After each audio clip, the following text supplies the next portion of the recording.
जंगल के एक कोने में शहर से दूर कॉलेज का एक ग्रुप पिकनिक मनाने आया। सब कॉलेज के दोस्त थे और एडवेंचर के शौकीन। उनके नाम थे आरव, कबीर, विक्रम, निधि, स्नेहा और प्रिया। सुबह का समय था। सबने हंसते खेलते जंगल में कैंप लगाया, खाना बनाया, गिटार पर गाने गाए और मस्ती की। अचानक निधि ने सुझाव दिया, क्यों ना थोड़ी दूर तक जंगल के अंदर चलें? हो सकता है कुछ नया और रोमांचक मिले। सबने हामी भर दी। पर जैसे जैसे वे जंगल में अंदर बढ़ते गए, पेड़ों के पीछे से अजीब सी आवाजें आने लगीं। पक्षियों की चहचहाहट रुक गई और अचानक सन्नाटा छा गया। चलते चलते ग्रुप ने महसूस किया कि स्नेहा गायब हो गई है। सबने उसे पुकारा, लेकिन कोई जवाब नहीं मिला। कुछ देर खोजने के बाद वे एक सूखे कुएं के पास पहुंचे। कुएं में झांकते ही सबके होश उड़ गए। स्नेहा की लाश कुएं में पड़ी थी और उसके चेहरे पर डर के निशान साफ थे। सबके दिल में डर बैठ गया। ये कैसे हो सकता है? अभी तो स्नेहा हमारे साथ थी। प्रिया घबराकर बोली। विक्रम ने कहा, हमें यहां से तुरंत वापस चलना चाहिए। लेकिन जैसे ही वे मुड़े, उनके रास्ते में एक बड़ा पेड़ गिरा हुआ मिला। अब उनकी वापसी का रास्ता बंद हो चुका था। रात होने लगी थी। ग्रुप ने एक जगह रुकने का फैसला किया।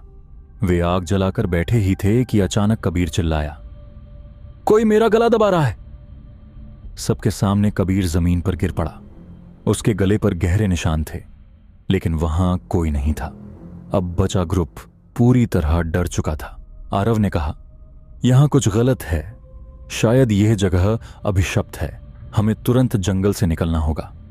अंधेरी रात में जब सब भागने की कोशिश कर रहे थे, निधि और विक्रम को अचानक अलग अलग दिशाओं में खींच लिया गया। उनकी चीखें जंगल में गूंजती रहीं। कुछ देर बाद प्रिया और आरव ने देखा कि दोनों की लाशें एक पेड़ से लटकी हुई थीं। अब सिर्फ प्रिया और आरव बचे थे। प्रिया रोते हुए बोली, ये सब हमारे साथ क्यों हो रहा है? तभी जंगल में एक अजीब सी हंसी गूंजी। एक साया उनके सामने प्रकट हुआ। वह एक महिला की आत्मा थी जिसकी आंखों से खून बह रहा था।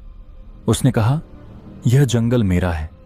जो भी यहां आता है उसे मरना पड़ता है। तुमने मेरी शांति भंग की है। आरव ने आत्मा से माफी मांगी, लेकिन वह नहीं मानी। उसने आरव को हवा में उठाया और जोर से एक पेड़ पर पटक दिया। आरव की तुरंत मौत हो गई। अब प्रिया अकेली थी। वह डर के मारे चीखते हुए आत्मा से माफी मांगने लगी, लेकिन आत्मा ने उसे भी अपने पास खींच लिया और कहा, अब तुम भी हमेशा के लिए इस जंगल का हिस्सा बनोगी। सुबह होने पर शहर से आए रेंजरों ने जंगल में सबकी लाशें देखीं। उन्होंने कहा, यह वही जगह है जहां सालों पहले एक औरत को उसके पति ने धोखा देकर मार दिया था। उसकी आत्मा अब तक बदला ले रही है।